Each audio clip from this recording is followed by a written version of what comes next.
Halo kawan-kawan semua, jumpa lagi di channel gua.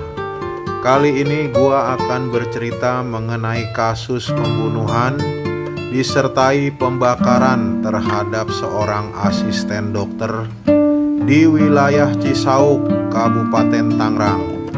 Bagaimana cerita selengkapnya? Yuk ikutin terus cerita gua sampai tuntas.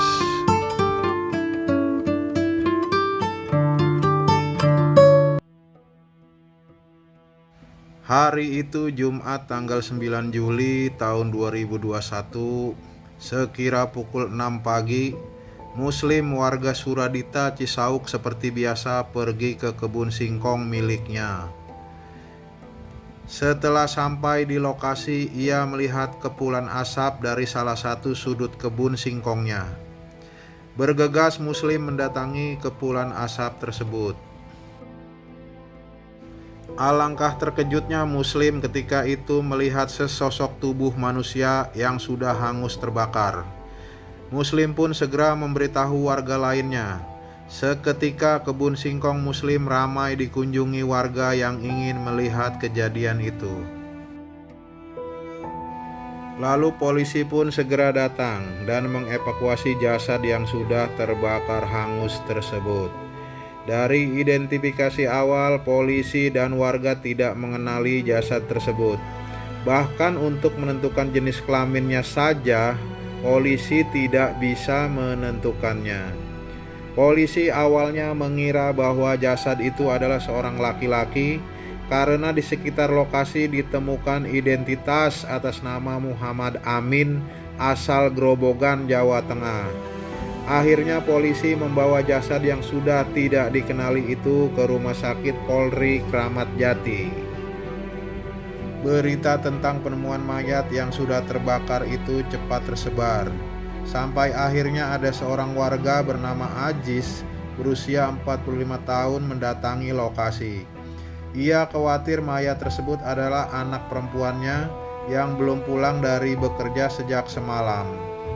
Saat Ajis datang ke lokasi, ia sudah tidak mendapati mayat tersebut karena sudah dievakuasi polisi ke Rumah Sakit Polri Kramat Jati. Ajis pun lalu mendatangi Polsek Cisauk untuk menanyakan ciri-ciri jasad yang terbakar tersebut. Namun polisi pun tidak dapat menjelaskan ciri-ciri jasad itu. Karena waktu menghilang anaknya belum sampai 24 jam, akhirnya Aziz diminta untuk kembali lagi membuat laporan orang hilang sekitar jam 8 malam. Aziz pun sementara disuruh menunggu di rumah, khawatir anaknya pulang. Tetapi sampai jam 8 malam pun anaknya tak kunjung pulang. Lalu Aziz bergegas menuju Polres Tangerang Selatan untuk membuat laporan orang hilang. Di kantor polisi itu, Ajis pun diperlihatkan oleh polisi sisa potongan baju batik yang terbakar. Seketika tangis Ajis meledak. Ia mengenali baju batik itu adalah baju yang dipakai Siti Zahra anaknya saat berangkat kerja. Siti Zahra berusia 19 tahun. Keluarga korban sangat terpukul atas peristiwa tersebut. Korban dikenal baik dan ramah. Bahkan korban sering memberi wejangan kepada adiknya untuk sayang terhadap orang tua. Setelah kejadian itu, polisi pun mengadakan penyidikan untuk menemukan siapa pelaku yang telah berbuat biadab kepada Siti Zahra. Awalnya polisi mendatangi klinik tempat Siti Zahra bekerja yang jaraknya 300 meter dari rumah korban, di Kampung Cibogo, Cisauk, Tangerang. Siti Zahra bekerja di klinik Dr. Heni. Ia adalah asisten Dr. Heni. Biasanya setiap hari korban bekerja dari jam 3 sore sampai jam 8 malam. Namun karena kasus COVID-19 kala itu sedang meningkat, korban pun kadang pulang sampai jam 9 malam. Polisi pun memeriksa Dr. Heni sebagai pemilik klinik. Dari keterangan Dr. Heni, memang beberapa hari itu korban terus dijemput seorang laki-laki setiap pulang kerja. Dokter Henny sempat bertanya kepada korban siapa yang menjemputnya. Korban menjawab, hanya teman. Hari terakhir korban bekerja, yaitu tanggal 8 Juli 2021, tepatnya jam 8 malam, Dokter Henny menyuruh korban pulang duluan karena pasien tinggal tersisa 2. Dokter Henny bilang bisa menanganinya sendiri. Pihak keluarga korban mencurigai seseorang bernama Dede Setiawan berusia 20 tahun sebagai pelakunya. Dede adalah pacar korban. Mereka sudah 2 tahun berpacaran. Pertengahan Juni lalu, Dede pernah datang melamar korban, namun ditolak oleh ayah korban lantaran Dede hanya bekerja di sebuah salon kecantikan. Polisi pun menjemput Dede dari tempat kerjanya. Setelah diinterogasi, Dede akhirnya mengakui bahwa ia yang telah membunuh kekasihnya itu. Dede ternyata tidak sendirian. Ia dibantu oleh temannya, seorang pria pengantin bernama Ute Sutisna berusia 42 tahun. Polisi pun meringkus Ute Sutisna. Berdasarkan keterangan Dede, ia sakit hati karena lamarannya ditolak ayah korban. Sedangkan Ute mau membantu Dede lantaran ia sudah menganggap Dede sebagai adiknya.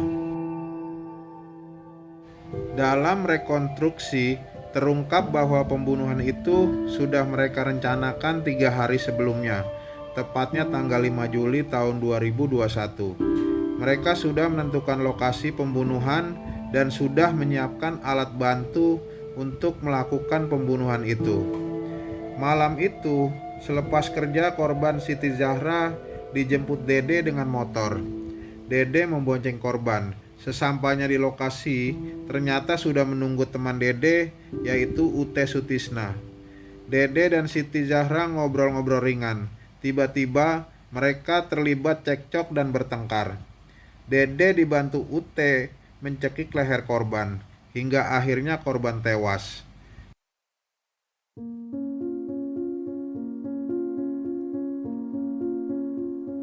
Setelah itu, kedua pelaku menyeret tubuh korban yang sudah tidak bernyawa sejauh 10 meter. Kemudian, tubuh korban dibakar oleh pelaku. Pelaku Ute Sutisna mengatakan bahwa ia melakukan hal tersebut karena terinspirasi sinetron di televisi. Sungguh sangat miris.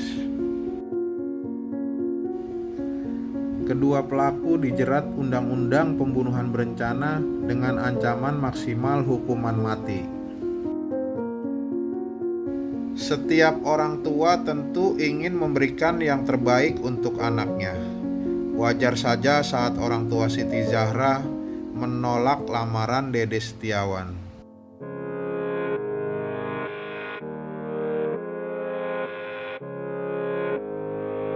Demikian cerita gua kali ini. Semoga kita bisa mengambil pelajaran atas kasus tersebut. Sampai jumpa di cerita gua lainnya.